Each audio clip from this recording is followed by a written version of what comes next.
Hello everyone and welcome back to DC Central, and in today's video we're going to be going over and discussing all the news that we received yesterday around the DCTV universe and the Arrowverse regarding the new schedule, and also all the other little details that we received, because it was quite a big day for DCTV news. So to start off, we have the brand new schedule for the CW and, mainly the Arrowverse in the course of this video. Now, this is something we were waiting for yesterday. It was kind of something that was much later than it was meant to be revealed. People were waiting and waiting and waiting, but we finally got it. So the schedule is strange because basically, obviously the shows typically air in the fall, starting in October. That isn't happening this year. The shows have all been delayed due to obviously the pandemic and things like that. So they are giving themselves a lot more time to get everything back to normal so they can get the shows ready to film and get some stuff done so they can now premiere in the mid-season, which is January. So I'm going to ignore the full schedule for now. I will come back to that a bit later on. But as for now, I'm just going to focus on the January schedule, the mid-season schedule, and look at the shows there. So as of right now, the ones we have Batwoman, which will be on Sunday nights at 8, which is obviously pretty normal for Batwoman. That's its usual slot. So Batwoman at Sundays at 8 o'clock. And then on Mondays at 9, we will have Black Lightning Season 4. On Tuesdays at 8, we will have The Flash Season 7. And then Tuesdays at 9, we will have Superman and Lois Season 1. So that is the schedule so far for the shows that we have. So it's Batwoman Season 1, Batwoman Season 2, Black Lightning Season 4, The Flash Season 7, and Superman and Lois Season 1. So, that's pretty normal, I mean, Batwoman has been on Sunday since its debut, so they're keeping it there. Black Lightning has also been on Monday and been paired with All American for a while now, so that's staying there. The Flash has obviously always been a Tuesday thing, so that's staying there. And Superman and Lois going on Tuesdays after The Flash is very much what the CW has done in the past. Anytime there's anytime there's like a new DC superhero show, they will usually pair it with The Flash, with the exception being Batwoman, which obviously went with Supergirl, but, to pair Superman and Lois with The Flash makes a lot of sense, so that makes a lot of sense for it to be there.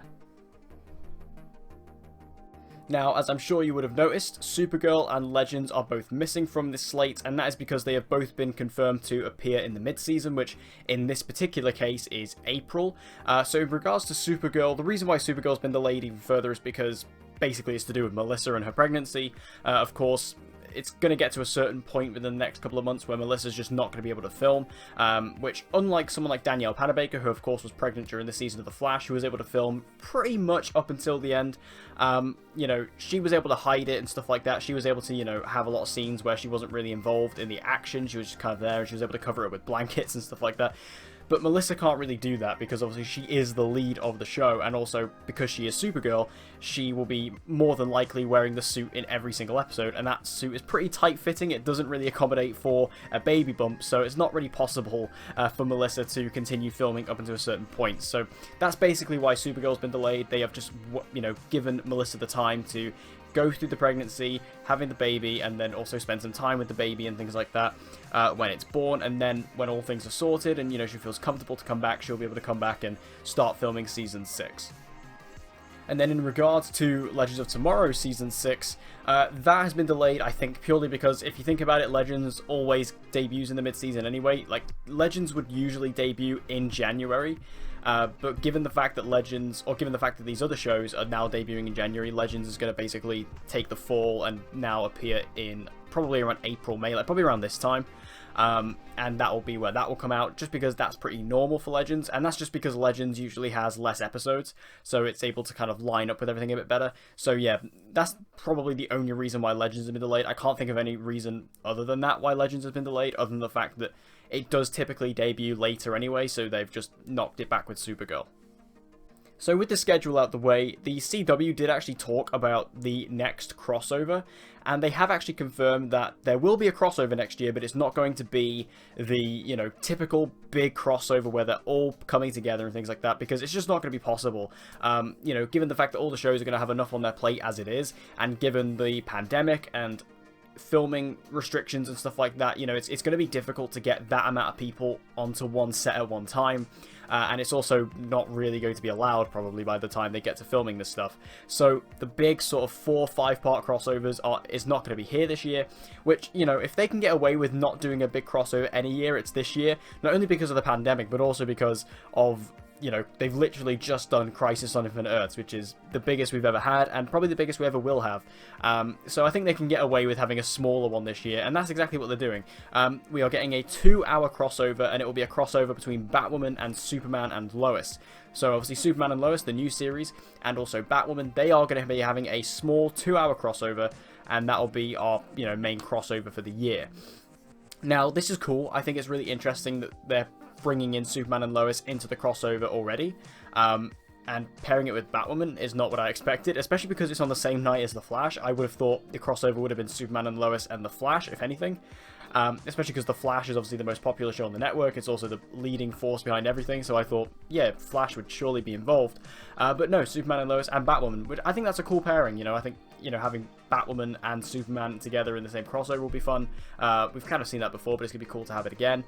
So I'm happy with this. I think it's a really cool idea, and also it's nice for Superman and Lois being the new show in the universe for this sort of season to bring it into the crossover and kind of get it familiar with other characters. It has also said as well that there are going to be other characters from other shows, so I think we could see a couple of characters from Supergirl, maybe a couple of characters from The Flash coming in to be in this crossover as well, so that should be cool. So I think a smaller scale crossover is kind of what we need, really, as like a palate cleanser after Crisis, so I think this works quite well.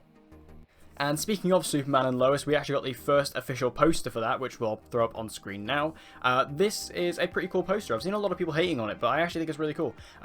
What you've got to remember about this poster is that this isn't anything that that's new. You know what I mean? Like this, they haven't filmed anything for this. So like this literally all went down right before they started filming Superman and Lois. Like, they hadn't even filmed the pilot yet. So, you know, this is literally probably an image of Tyler that they've just had and a photo of, you know, Elizabeth Tulloch that they've just had, and they've thrown it together on a poster with a sort of generic Metropolis background. Like, this isn't a new thing that they've put together in film. That's what you got to remember. And I think when you have that in mind, it's a pretty cool poster. Like, I like it. And, you know, I've not been the most excited about Superman and Lois. I've not loved the idea of this series. I haven't loved the concept of this show and what we've learned about it and what we've heard about it.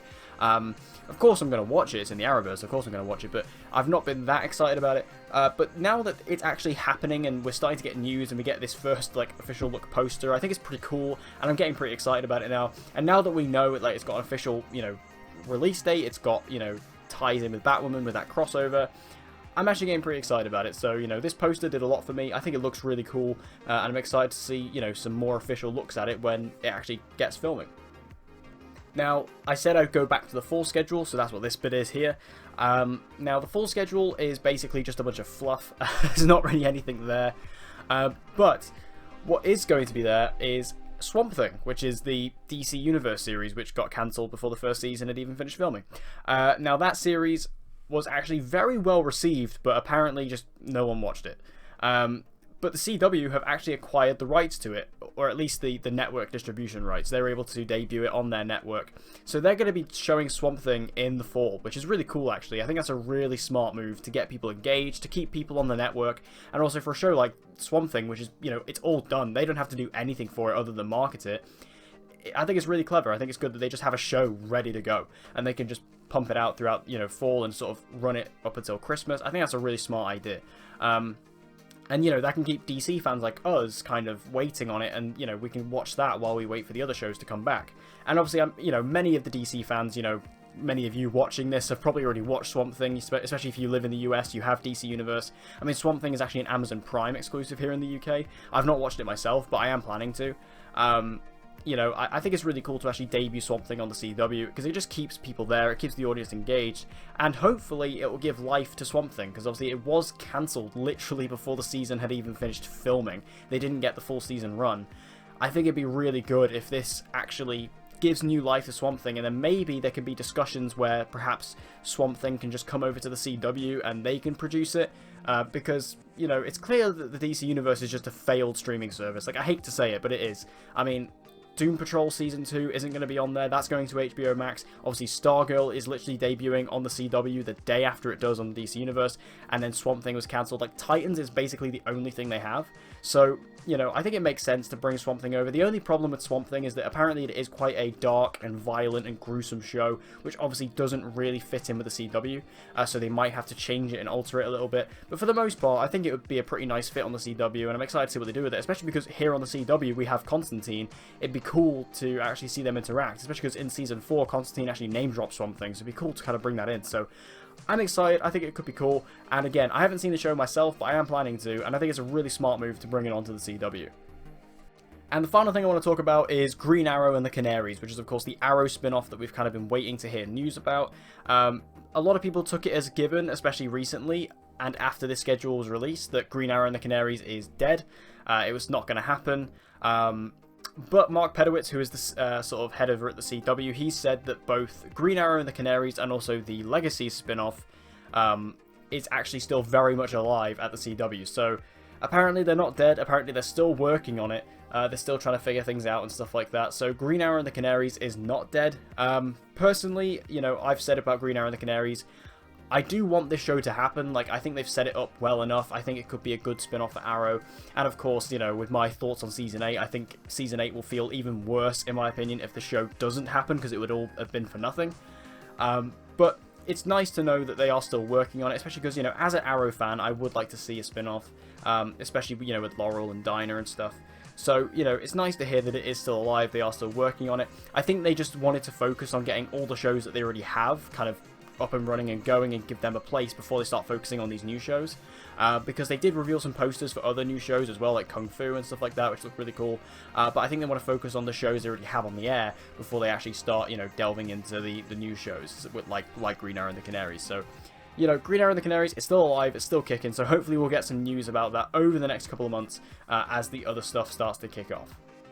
So overall, this is all really exciting news. It is very sad as well, of course. It is disappointing to learn that these shows are delayed until the mid-season, but at the end of the day, what are you going to do? I mean, these shows, they rely very much on human interaction, which is obviously a big no-no at the moment, as far as the world is concerned. So it's not really a thing we can do much about, and, you know, it's a smart decision, it's a wise decision, it's, you know, done purely with the health of the actors and the cast and the crew in mind. It's something you can't fault them for. You know, yeah, it's disappointing that we have to wait a bit longer, but at the end of the day, what are you going to do?